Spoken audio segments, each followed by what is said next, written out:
So Bitcoin is doing at least it's starting to do something, because it has been darn boring here, guys. I'm not used to this with crypto being so boring. Bitcoin Zella stands out with its simplicity and clarity. We've crafted an experience that anyone can dive into, whether you're a crypto expert or just a new to the crypto world. Now, guess who keeps his eye on us? The author of best-selling book Rich Dad Poor Dad, Robert Kiyosaki. And we want to take this opportunity and thank all the people who trusted us, and we read every comment. And the best part, it's free. Subscribing now means you will get all new information for free. Don't just follow the trends, stay ahead of them. Subscribe to Bitcoin Zella today and enjoy the new edge. Gareth Soloway, the dynamic crypto expert and smart investment strategist, unpacks digital currency trends, market opportunities, and financial tactics. Tesla's not doing much, guys. I still think there's more downside on Tesla. I know a lot of people don't want to hear that, but based on the chart, I still think at some point we have to come back into this major technical support at 269 to 270. Originally, my first level of support was this gap fill. Actually, we hit the 360 level. That was my original. Then the gap fill here at 321. But look at how close price came. It came and kissed it. So now this no longer would be a technical level. It's what we call an in spirit of hit of the level. Okay, and then lastly, NVIDIA, guys. NVIDIA is still respecting the gap fill, but kind of chopping here. We'll see if it can close above. If it closes above, it could run up to this upper trend line around 155. We'll keep an eye on that. All right, Bitcoin. I'll go to the big board for this, guys. We'll take a look at Bitcoin here. So Bitcoin is doing at least it's starting to do something, because it has been darn boring here, guys. I'm not used to this with crypto being so boring. You had a very tight range here. I put these lines in yesterday to denote support, like a tinier range. So we know the big range, right? The big range goes back all the way to basically December, since it was made its all-time highs. But inside of the big range, we have this range. And you can see, again, every time it gets up here, it gets rejected. Down here, it gets bid. Well, guess what? Watching today, can it break out of this smaller parallel or channel? If it does, it raises the probabilities that you head up at least and test this upper level here at 108. So again, we're going to keep a close eye on that. If it gets rejected and closes back in, well, then it's still stuck in the tighter range, and we're watching to see which way does it break out of that tighter range to let us know what the next technical level will be. All right, let's look at gold really quickly here as we go through. Gold not doing much, still stuck on the low end or the just below the high of the doji. Again, we're so close to 3,000. I will say this, guys. So this is important. I'm going to go to the big board for this because I think it is that important to talk about. So if we flip back to gold here, what we can see is this is your doji high. So that right now, going up till today and maybe even into Monday, that means that the bias is slightly negative, right? Dojis aren't great bearish signals when they occur at highs of charts, but they're okay. They're not as good as topping tails, as I've said. But there's a change here. There's something that's on watch. And this just shows you as a trader, you have to be mobile. You have to be willing to adjust your views. So what I'm watching now is this. Up move. What is that potentially forming? Bull flag. So yeah, granted, this still carries right now a slight negative bias because of this candle, and it's held it in check.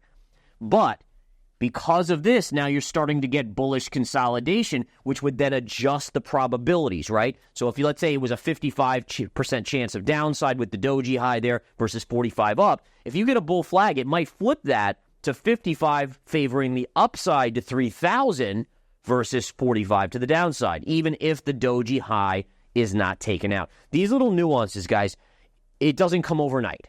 And I do these videos, I do the game plans, I do trading closes, because you guys, if you see me doing it over and over again, and I do so many of these a year, every day the markets are open, I do a game plan, right? So the idea is this education, you may not get it the first day, you may not see it, but I promise you that in a few years, or depending on how much focus and study you put in, you'll start to get these same things where you start to understand the change in bias, right? A lot of people are like in a position, oh, it's a great bear flag, it's going to go down. And then, a month later, it's still kind of in that range, and all of a sudden it goes the opposite way. And they're like, man, why did it do that? Bitcoin's price took a sharp dive, crashing over $2,000 within minutes as panic spread following reports of a massive security breach at Bybit. The exchange, one of the largest in the industry, was allegedly hacked for $1.5 billion in digital assets, with a significant portion being Ethereum. Although Bybit has yet to release an official statement, the market reacted immediately, sending BTC and most altcoins tumbling. The first signs of trouble emerged when Whale Alert flagged a suspicious transaction involving more than 400,000 Ethereum moving from Bybit to an unknown wallet. Shortly after, more transfers followed, pushing the total stolen amount to $1.5 billion. The hacker then began converting these assets into CTH and NETA, a move often associated with laundering funds. On-chain investigator ZachXBT later confirmed through his sources that this was indeed a security breach, intensifying the fear gripping the market. As traders rushed to sell Bitcoin, which had been nearing the $100,000 mark, plummeted instantly, erasing days of gains. The broader crypto market also felt the shockwave, losing over $70 billion in value in less than 30 minutes. Bybit CEO Ben Zhou later confirmed that the hack resulted from an internal transfer gone wrong, though he reassured users that withdrawals remain unaffected. However, the damage has already been done, and uncertainty continues to cloud the market.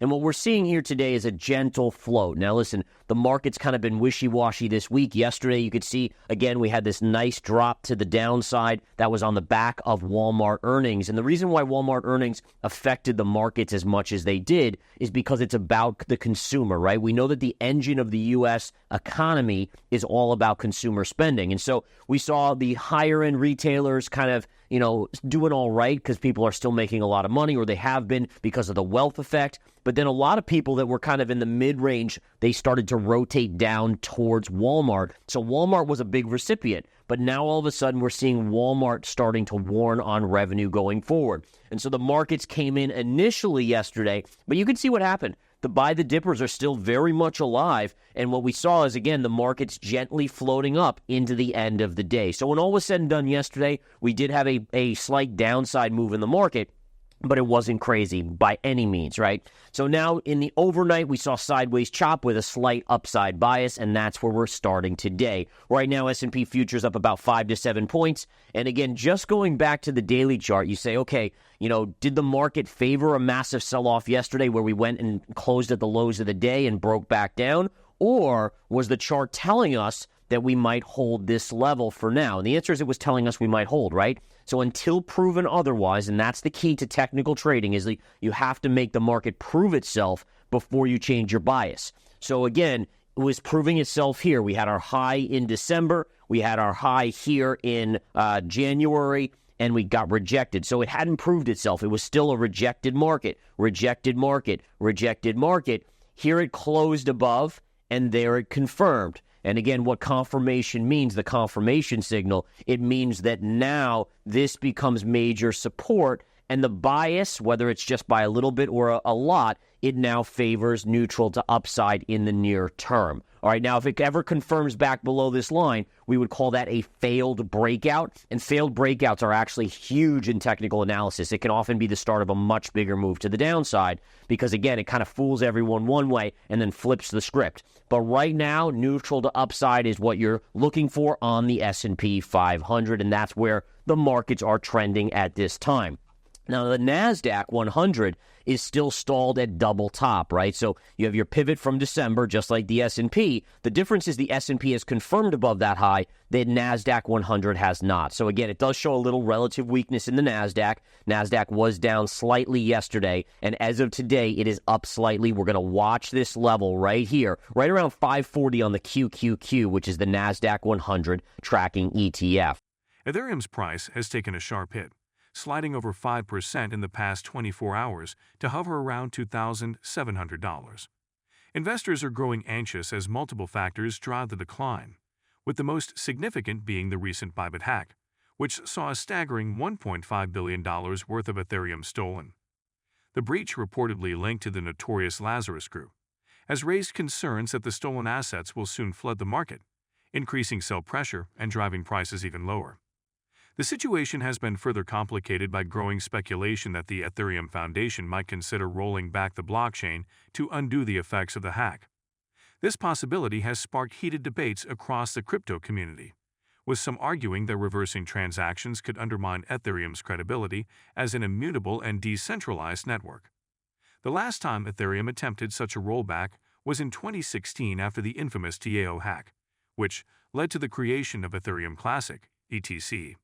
The Ethereum Foundation and its co-founder, Vitalik Buterin, have yet to comment on the matter, but even the rumors are enough to create market uncertainty.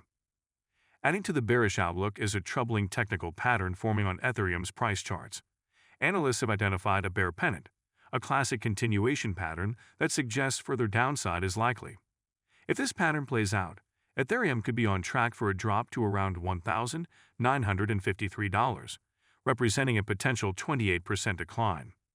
The Relative Strength Index, RSI, is hovering around neutral territory, but if it dips below 40, it could signal further selling pressure. With fear and uncertainty dominating the market, Ethereum's immediate future remains fragile.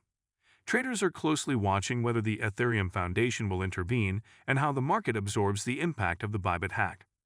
If panic continues to spread, Ethereum's decline may only be getting started. If you've been with us so far, a big thank you. Don't forget to subscribe for free to Bitcoin Zella for your daily news. The link is waiting below. That's all for today's crypto news. Stick around for more updates, insights, and analysis on cryptocurrencies. Share your thoughts in the comments, like this video, and subscribe for more exciting content.